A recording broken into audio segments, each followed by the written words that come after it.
Buongiorno e buon lunedì 16 novembre a tutti. Oggi è il terzo appuntamento di Sardegna in Camera con la presentazione delle Camere di Commercio italiane all'estero che hanno, diciamo, dato conferma per il loro supporto per quanto riguarda la promozione delle aziende sarde nel mondo. Intanto ricordo che dopo Spagna e Repubblica Ceca oggi abbiamo graditissimo ospite Malesia, un mercato insomma abbastanza sconosciuto a tanti, oggi lo scopriremo un po' meglio. E volevo ringraziare per questi appuntamenti la Regione Autonoma attraverso l'assessorato al turismo e al commercio che ha patrocinato logicamente l'iniziativa, poi soprattutto ringraziare le tante aziende che già fanno parte dell'associazione Sardegna Rosso Blu che hanno comunque mostrato interesse a questa, diciamo, possibilità di esportazione dei loro prodotti o di promozione turistica. Intanto chiamo subito Enrico Giuntelli. Eccolo qua, Enrico. Buongiorno a Buongiorno a te. tutti, buongiorno Alessandro e grazie per averci permesso di essere qui oggi e parlare un po' della Malesia alle aziende sarde. Spero che mi sentiate tutti bene, che non ci siano problemi di connessione. Ti senti perfettamente. Bene, bene. Quindi io ho Allora, preparato una presentazione su di noi e poi sulla Malesia, diciamo le opportunità che offre. Quando vuoi sono pronto. cioè, intanto volevo precisare che tu sei sardo, giusto? Sì, sono di Cagliari, sì, sono nato e cresciuto a Quindi Cagliari e in non Malesia da nascondiamo, tre, da diciamo, tre anni. perfetto. Diciamo anche questo che è importante. Abbiamo un cagliaritano comunque alla Camera di Commercio Italiana della Malesia. Per noi è motivo di orgoglio, ma poi soprattutto è uno stimolo in più per portare i prodotti sardi lì da voi. Poi Certo. cercheremo eventualmente di capire che prodotti, come, che fattibilità c'è. Questo lo studiamo nell'arco di questi 15-20 minuti che Mhm. abbiamo. Va bene. Intanto sì, io direi se vuoi partiamo subito, ti metto subito la presentazione a tua disposizione, così puoi tranquillamente parlare e conosciamo un po', ecco, quelli che sono i servizi della Camera di Commercio Italiana all'estero. Perfetto, grazie Alessandro. Io parlerò di tre temi molto brevemente. Innanzitutto chi siamo, poi parlerò un po' dei nostri servizi, quelli che offriamo alle aziende italiane che vogliono fare business in Malesia e poi concluderò con alcune informazioni sul mercato. Per iniziare, siamo un'organizzazione no profit con sede a Kuala Lumpur, che è la capitale della Malesia. Questa è una foto che è stata scattata l'anno scorso durante l'assemblea generale, questi sono i membri del comitato, c'è anche l'ambasciatore italiano, c'è il direttore dell'Italian Trade Agency. Come potete vedere, siamo un gruppo abbastanza folto. La nostra missione è appunto quella di supportare le aziende italiane in Malesia, sia quelle già presenti in Malesia, sia quelle che vogliono invece entrare nel mercato malese. Quindi promuoviamo il Made in Italy nel paese e ad oggi abbiamo oltre 100 membri attivi, tra cui anche alcune grandi aziende italiane, come potete vedere in questa slide, Fassi, ST Microelectronics, Leonardo, SCM, Termotecnica Pericoli, Maccaferri, Saipem, che immagino sia abbastanza conosciuta, Mertecnimont e Savino del Bene. Oltre ovviamente anche a Ferrero, Unigra, un'altra azienda di alimentari, CRIF, Generali, Marelli Motori e poi Naza Group of Companies, che è un conglomerato locale che è l'importatore ufficiale di Ferrari, Maserati e Ducati. Noi operiamo ovviamente in partnership con varie istituzioni, sia italiane che locali, come ovviamente l'Ambasciata d'Italia a Kuala Lumpur, l'Italian Trade Agency, la Camera di Commercio dell'Unione Europea in Malesia, e invece nella riga sotto ci sono alcune agenzie governative malesi, Malaysia Investment Development Authority, Invest Selangor, che è lo stato più sviluppato economicamente della Malesia, diciamo quello in cui è situato Kuala Lumpur, Invest Kuala Lumpur, che è invece un'altra agenzia governativa dedicata agli investimenti nella capitale, e l'MDEC, che è la Malaysia Digital Economy Corporation, che invece è predisposta a spingere la trasformazione digitale del paese. Quindi, grazie a questi partner e non solo, offriamo tutta una serie di servizi alle aziende italiane che sono interessate sia a investire che anche ad aprire canali commerciali con la Malesia. Quindi qua passo adesso alla seconda parte della mia presentazione, in cui parlo dei nostri servizi. Queste sono le nostre competenze chiave. Siamo una soluzione one stop, ossia forniamo una gamma di servizi alle imprese in collaborazione con il nostro network di fornitori di servizi. Quindi qualunque azienda italiana che è interessata a operare in Malesia, tramite noi può avere accesso a tutti i servizi necessari per poter operare in Malesia. Abbiamo un network molto forte che abbiamo sviluppato in 5 anni di attività, sia istituzionale che commerciale, quindi la nostra presenza in loco è molto importante, ci permette appunto di avere un vantaggio competitivo e di poter aiutare le aziende italiane. Inoltre noi abbiamo un approccio tailor-made, ossia customizzato. Noi customizziamo i nostri servizi per fornire soluzioni in base alle esigenze specifiche dei nostri clienti. E infine, appunto, la nostra presenza in loco ci permette di ricevere tempestivamente e condividere notizie e informazioni rilevanti grazie appunto alla nostra presenza qua. I nostri servizi possono essere suddivisi in servizi per il commercio e servizi per gli investimenti. Per quanto riguarda il commercio, offriamo servizi di analisi di mercato, business report, matching B2B o assistenza doganale. I settori principali di interesse dell'industria italiana in Malesia sono il fashion, l'arredamento, il food and beverage, tutto ciò che riguarda cosmetica, farmaceutica, strumenti medicali e anche macchinari e attrezzature industriali. Per quanto riguarda invece gli investimenti, offriamo servizi che vanno dall'incorporazione di una società, la protezione delle proprietà intellettuali, consulenza strategica e anche consulenza per le risorse umane, ma comunque in generale siamo in grado di guidare e assistere le imprese italiane in tutte le fasi del processo di internazionalizzazione per lo stabilimento di una presenza permanente in Malesia. Diciamo, le tipologie di entità che possono essere costituite in Malesia variano dall'ufficio di rappresentanza regionale all'ufficio di vendita col magazzino, a stabilimento produttivo, anche attività di ricerca e sviluppo, oppure l'incorporazione di start-up tecnologiche.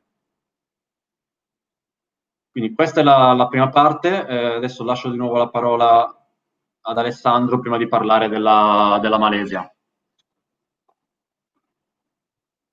Sei mutato, Alessandro. Chiuso. Scusatemi, avevo il microfono chiuso, eccomi qua. Allora, grazie Enrico perché hai detto delle cose importanti che in tutte le puntate, anche con la Camera di Commercio italiana in Spagna e in Repubblica Ceca, abbiamo voluto evidenziare, cioè la figura della Camera di Commercio in questo caso nel progetto che noi stiamo portando avanti per la promozione. Abbiamo ritenuto fondamentale appoggiarci alle Camere di Commercio italiane all'estero perché riteniamo che sia un lavoro intanto che va curato nei minimi dettagli e con la massima conoscenza, quindi bisogna stare sul posto, bisogna comunque avere rapporti diretti con i potenziali buyer. Quindi per noi la Camera di Commercio è assolutamente un partner imprescindibile perché per quanto riguarda normalmente la promozione eravamo abituati alle classiche fiere dove si andava alle fiere, si contattavano 30-40 potenziali buyer.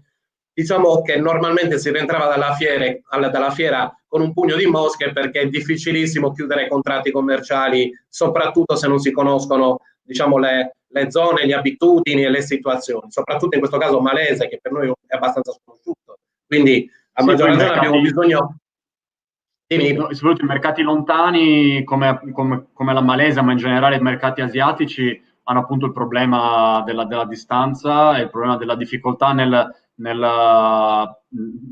chiudere contratti in termini di tempistiche. Ovviamente non si può pensare di andare a partecipare a una fiera 3 giorni e chiudere contratti. Sono processi lunghi e appunto la presenza in loco nostra può dare supporto in questo senso quando appunto le negoziazioni si prolungano. Infatti noi in generale consigliamo sempre di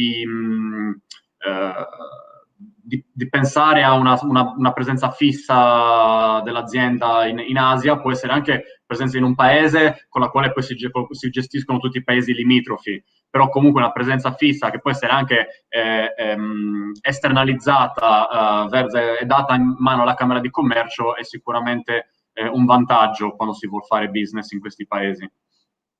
Esatto, io volevo proprio parlare di questo, al di là della difficoltà proprio della lontananza proprio dalla conoscenza del mercato. Io ho avuto modo, insomma, sto parlando un po' con diverse camere, un po' in tutto il mondo, dalla Cina al Giappone, eccetera, e giustamente ognuno mi dice qui ci sono delle abitudini e delle prassi e comunque delle consuetudini che vanno tenute in considerazione. Quindi conoscere anche questi dettagli qua è fondamentale.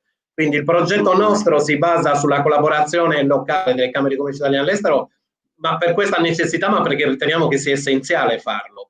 Altrimenti rimane la classica possibilità di esportazione di nuovi contratti, di nuovi contatti basata sul forze, e logicamente le imprese in questo momento non hanno la capacità economica per spendere un qualcosa anche poco senza avere un minimo di possibilità di rientrare. Quindi quello che dico io è facciamo il minimo investimento a livello di impresa sarda, ma facciamolo con un canale che logicamente ci possa dare delle possibilità di conclusione. Io sono un imprenditore, quindi sono il primo che dico se spendo 500 euro voglio capire come recupero quei 500 euro. Quindi un po' questa è l'idea dell'imprenditore. Quindi io alle imprese sarde quello che sto proponendo logicamente è esportare i loro prodotti. Parliamo adesso della Malesia per quello che riguarda il discorso vitivinicolo e logicamente caseario. Poi tu ci dirai anche qualcosa in più su quello che è Malesia per il prodotto. Però diciamo che quello che io sto cercando di far capire è che per esportare le aziende sarde prima di tutto devono adeguarsi a una serie di situazioni fondamentali. Ho avuto modo in questi primi 10 giorni che abbiamo avuto i primi contatti, le prime adesioni, di chiarire alle aziende sarde che per esportare bisogna partire dalle cose semplici. Un sito web in inglese, che è una presentazione fondamentale, una serie di tariffari, di presentazioni dell'azienda, dei prodotti in inglese. Quindi prima di tutto dobbiamo fare questo passo qua, dobbiamo cercare di essere pronti noi, aziende sarde, ad esportare non solo il nostro prodotto, ma anche la nostra azienda e il nostro, diciamo, la nostra presentazione in generale. Quindi questo lo ribadisco perché tu mi confermi logicamente che in Malesia, insomma, è inutile che ci presentiamo con delle cose in italiano o comunque messe un po' così. Quindi no, anzi, in realtà la la Malesia rispetto ad altri paesi asiatici ha il vantaggio, appunto, la popolazione parla principalmente inglese, essendo un'ex colonia britannica, la lingua del commercio e del business è l'inglese, quindi almeno da quel punto di vista ci si può accontentare dell'inglese, mentre invece in altri paesi è molto più difficile perché bisogna parlare thailandese, vietnamita, indonesiano, cinese e così via. Esatto, però diciamo che la mentalità che noi stiamo cercando di promuovere attraverso il progetto, questo progetto impegnativo e forse è anche molto ambizioso, è quello di mettere a regime, tra virgolette, le imprese sarde in considerazione che stiamo andando a presentarci nel mondo, cioè non più a Milano, non più a Roma, quindi stiamo andando a presentarci nel mondo, perché oggi la necessità delle imprese è un po' diversificare il mercato di vendita, è il fatto di essere presenti con diverse possibilità, è cambiato il commercio, quindi noi ci stiamo cercando di adeguare. Però ecco perché ho precisato, intanto le aziende sarde devono considerare questo primo, diciamo, movimento, che è quello di una pagina web e logicamente una serie di documenti che sono i classici, presentazione, prodotti, descrizioni in inglese. Per questo ci siamo sia noi dell'associazione qua in Sardegna, ma ci siete anche voi. Logicamente come servizio a pagamento potete tranquillamente dare la possibilità di un interprete, di un traduttore o comunque quello che può servire. Quindi questo è un altro dei punti importanti. E poi per noi la Camera di Commercio, in questo caso della Malesia, perché sei presente tu oggi, ma in generale, sono comunque sia un sostegno importante per tutta la parte che poi riguarda la parte burocratica, fiscale, e diciamo tutta la parte che uno normalmente sottovaluta quando vuole fare delle cose e invece sono da valutare prima e non dopo aver iniziato questo percorso qua.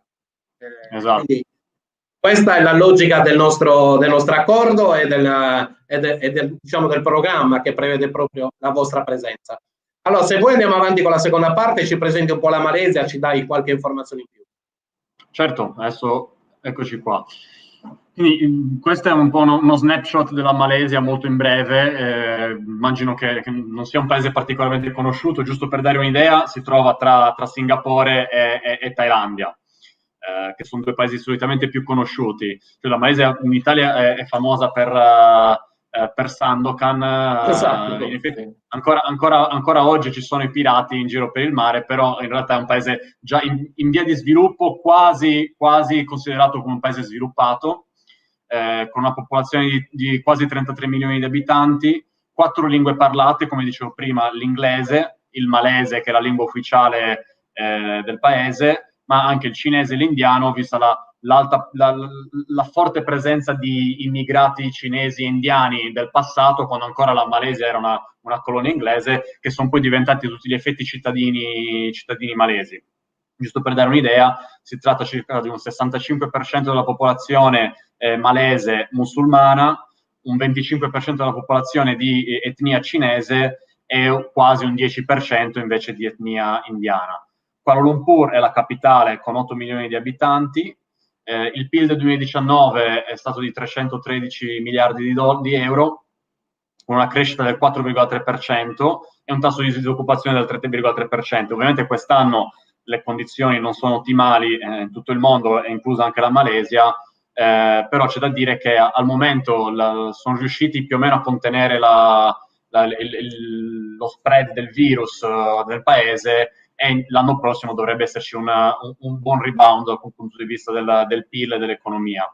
Le industrie principali che compongono l'economia malese sono quella petrolchimica e oleochimica, risorse naturali, dall'olio di palma alla legname, l'elettronica, automotive e anche aerospazio, e poi tutto ciò che riguarda la tecnologia, IT e il digitale.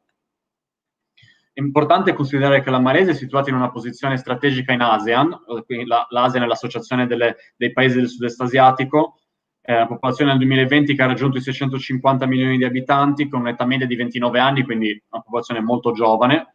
Il PIL nel 2019 di tutta l'ASEAN è stato di 2,6 trilioni di euro, quindi più che l'Italia intera, un tasso di crescita del PIL del 4,9%, medio rispetto a tutti i paesi. È interessante, il PIL pro capite dal 2010 al 2020 è quasi raddoppiato, anzi è aumentato del 50%, passando da 2.900 euro a 4.100 euro. Da considerare invece investimenti esteri nel 2019 sono stati di 137 miliardi di euro. Quindi, ovviamente, essendo una regione in via di sviluppo, la presenza di investimenti stranieri è essenziale per lo sviluppo della zona, sia dal punto di vista economico, sociale, ma anche tecnologico e di innovazione.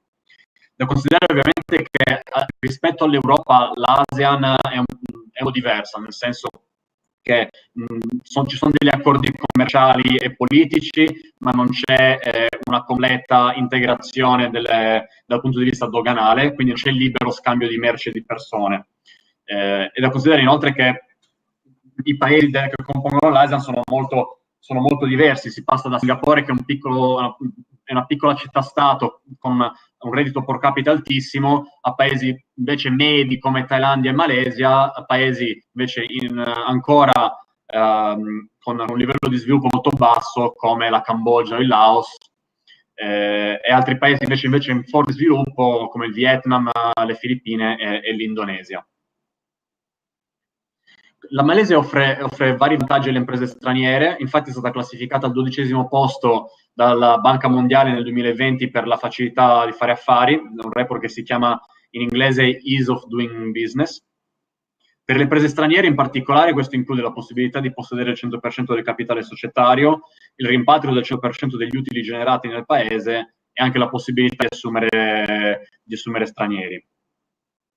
I settori chiave dell'economia malese, come detto in precedenza, sono vari, questi sono un po' più estesi. Abbiamo macchinari e attrezzature, elettrica ed elettronica, informatica e digital economy, oil and gas, aerospazio, automotive, benessere e bellezza, alimenti e bevande.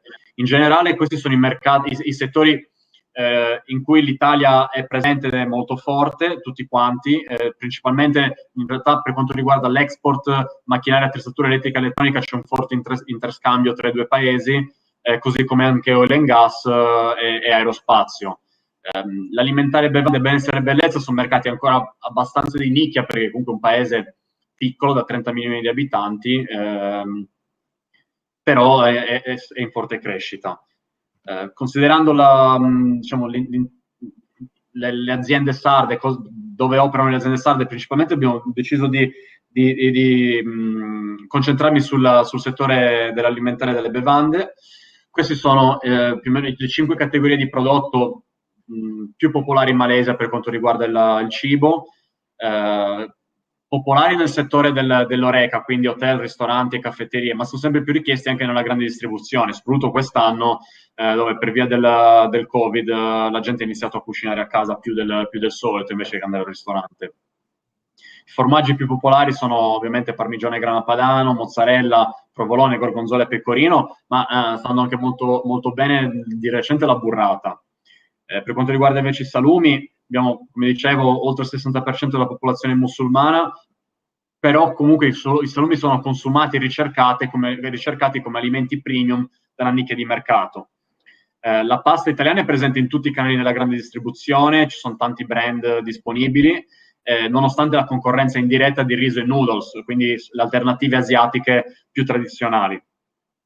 Per quanto riguarda invece i prodotti da forno e confetteria, abbiamo pasticcini preconfezionati, biscotti, cioccolatini, sono tutti presenti, sia prodotti italiani che non.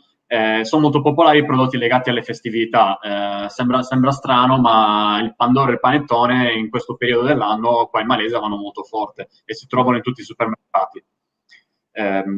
L'ultimo invece è l'olio d'oliva, è presente in tutti i canali della grande distribuzione. C'è, devo dire, parecchia concorrenza con l'olio d'oliva spagnolo, che è solitamente più economico. In generale viene percepito come alternativa più salutare rispetto ad altri oli tradizionalmente più utilizzati, ad esempio l'olio di palma, ma anche l'olio di arachidi, di semi, eccetera. Ma è comunque consumato e presente. Per quanto riguarda invece le bevande, direi che i due principali prodotti sono caffè e vino. Sul caffè, visto che non viene prodotto in Sardegna, non mi soffermo particolarmente, mentre invece sul vino è interessante sapere che la crescita del consumo di vino è stimata al 7,5% annuo. Il vino rosso è solitamente preferito per il gusto tannico intenso e i benefici percepiti per la salute. I vini italiani sono fortemente presenti nel mercato premium, anche se in misura inferiore rispetto a quelli francesi, che sono i numeri 1 al momento, mentre invece nelle fasce di prezzo medio-basse c'è il predominio dei vini del Nuovo Mondo, principalmente Australia, Nuova Zelanda e Cile, ma recentemente sta aumentando la richiesta anche di vini italiani, quindi non solo premium, ma anche fascia medio-bassa inizia ad esserci richiesta per vini italiani.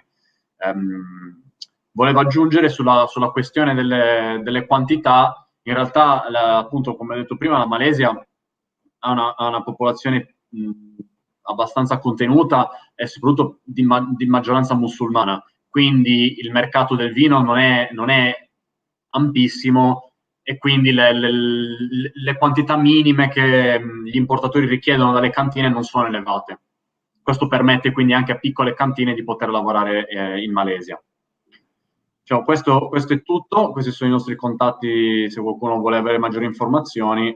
Lascio la parola di nuovo ad Alessandro per magari fare qualche domanda.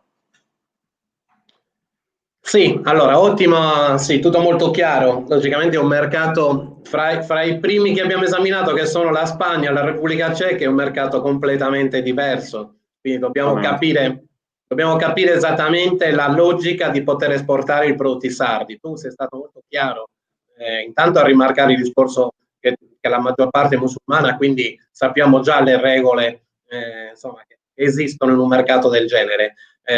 Però hai evidenziato anche il discorso della quantità. Allora, è una cosa che già è emersa con gli altri colleghi di Spagna e Repubblica Ceca. Il prodotto italiano in genere, eccetto i classici, però in genere il nuovo prodotto italiano è inteso proprio come un prodotto di buona qualità, a volte anche proprio di nicchia. Quindi in Spagna stanno nascendo molti negozi gourmet, o anche dentro le grandi distribuzioni e i centri commerciali ormai c'è il negozio gourmet. Quindi questo evidentemente è uno dei canali che noi vorremmo valutare attentamente per i problemi che la produzione sarda a livello di quantità non può garantire, ma sicuramente la qualità sì. Quindi ecco, mi farebbe piacere, ci sono anche lì, adesso non so in che città, ma se ci sono comunque nella nazione dei punti dove si è sviluppata questa abitudine dei gourmet, dei prodotti comunque di alta qualità enogastronomica. Assolutamente sì, ovviamente principalmente a Kuala Lumpur, che appunto conta 8 milioni di abitanti, dove più o meno è concentrata la ricchezza, ma anche il numero di espatriati e di stranieri, che quindi la rende una città multiculturale, multietnica, dove diciamo, tutto è possibile, tutto si può trovare. Ci sono vari negozi di alimentari specializzati in prodotti italiani, fondati e operati da connazionali che vivono in Malesia da tanti anni. Ci sono tanti ristoranti italiani che ovviamente utilizzano prodotti italiani per i loro piatti. Devo dire, anzi, negli ultimi mesi, pur in mezzo al lockdown, al Covid, a questa crisi, solo a Kuala Lumpur hanno aperto 2 nuovi ristoranti negli ultimi mesi e un altro sta per aprire a breve. Quindi sicuramente la cucina italiana si sta crescendo tanto in tutto il mondo, ma soprattutto in Asia, dove ancora fino a poco tempo fa era ancora, diciamo, poco sviluppata. Quindi, diciamo, il mercato si sta cercando di raggiungere quello che è il mercato potenziale, era ancora sottosviluppato, devo dire. Quindi le opportunità ci sono. Chiaro, ripeto, la Malesia non è un paese enorme, quindi non ci si può aspettare ordini o quantitativi elevati, ma comunque ci si può aspettare dei quantitativi modesti ma continui. È un mercato che è in crescita. Quindi le aziende che sono in grado di investire anche in comunicazione magari verso questo paese hanno la possibilità di aprire il mercato e di avere successo. Sì, Enrico, una domanda importante, perché noi ne abbiamo parlato anche precedenti. Le aziende sarde hanno la possibilità, attraverso la Malesia, eventualmente di intraprendere anche nuovi rapporti con altri paesi adiacenti, vicini, diciamo, con i quali voi siete in contatto, in stretto contatto commerciale. Questo lo dico perché tu hai evidenziato che non è una grande nazione, però può essere una base per eventualmente poter promuoversi anche attraverso i paesi vicini. Dal punto di vista dell'export, in realtà ogni paese ha le proprie regole ed è molto complicato, se non potrebbe essere anche controproducente, magari pensare soprattutto sui vini e tutto ciò che l'alimentare che ha delle necessità particolari dal punto di vista della logistica, utilizzare la Malesia come centro di logistico. Perché una volta, se si parla di formaggio, una volta che il carico viene messo sulla nave e arriva nel paese, se bisogna aspettare che venga sdoganato in Malesia e poi inviato in altri paesi, non è possibile. Però invece è molto importante dal punto di vista della comunicazione e della presenza nella regione. Magari le aziende, quelle più grandi, ovviamente, quelle che possono permettersi determinati investimenti, sicuramente avere una persona basata in loco, basata in Malesia, che ha la possibilità di seguire tutti i mercati del sud-est asiatico è un vantaggio competitivo non indifferente. Spero di essere... Ok, sì, certo, volevo proprio che tu spiegassi questo. Mm-hmm. Sì. Era questo che volevo chiarire, cioè nel senso che però hai dato una risposta chiara, cioè come punto strategico, diciamo commerciale, logicamente va bene. A livello logistico ci sono una serie di complicazioni che logicamente, soprattutto per il prodotto, in questo caso gastronomico, insomma, sono quelli che tutti conosciamo. Non è facile passare da una nazione a un'altra. Quindi perché se sono d'accordo. Prodotti invece prodotti non deperibili, invece per i prodotti non deperibili invece è e anche sarebbe più fattibile avere invece un centro logistico anche in Malesia. Da quel punto di vista posso aggiungere che il governo malese con la società aeroportuale malese, che è la Malaysia Airports Holding, offre vari pacchetti alle aziende che sono interessate a utilizzare le loro strutture come centri logistici, sia dal punto di vista anche degli spazi, ma soprattutto dal punto di vista dei sgravi fiscali, facilitazioni dal punto di vista dal punto di vista burocratico anche. Però ripeto, sul gastronomico non è molto fattibile. Certo, no, giustamente lo evidenziamo, magari insomma ci si arriva per logica, ma è sempre meglio chiarire perché poi, come hai detto tu, ogni mercato e ogni nazione ha una sua realtà, quindi è bene capire come muoversi. Allora, io adesso dedico giusto un minuto per ricordare il progetto e far capire agli imprenditori sardi, perché il video che adesso stiamo mandando in diretta, che sono le 10 del mattino, logicamente ha una visibilità molto inferiore al classico pomeriggio delle 16, ma è un video che rimarrà disponibile sui vari canali e noi praticamente faremo girare attraverso delle newsletter a tutte le associazioni di categoria sarde. Quindi manderemo questo nostro video in modo tale da diciamo suscitare l'interesse per eventualmente esportare anche in Malesia i prodotti sardi, però ci tengo a chiarire un po' anche i passaggi. Questa è una prima presentazione. Noi purtroppo per questa situazione Covid non abbiamo la possibilità di organizzare dei workshop o comunque incontri B2B fisici, quindi abbiamo dedicato tutto il nostro programma a dei discorsi digitali virtuali. Come ho detto all'inizio, logicamente traendo benefici soprattutto i posti più lontani che sono difficili da raggiungere sia per i tempi che per i costi che realmente ci sono.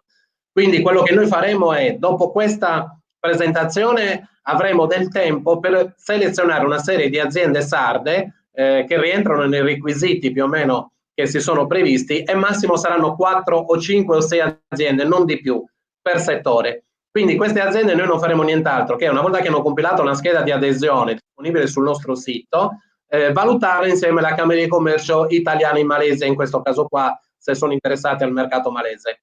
Dopodiché le aziende avranno una risposta se i loro parametri, come abbiamo detto all'inizio, quindi possibilità di comunicazione in inglese, prodotti di interesse del mercato, eccetera, possono essere presenti a degli incontri B2B, quindi incontri a due con potenziali acquirenti malesi e partiremo gennaio-febbraio con dei B2B organizzati in base alla disponibilità sia delle aziende sarde che dei potenziali buyer selezionati dalla Camera di Commercio italiana in Malesia. Quindi inizieremo degli incontri concreti. C'è un passaggio logicamente dal momento che noi chiudiamo questa diretta al momento che faremo il B2B, quindi organizzeremo gli incontri, che è quello della selezione.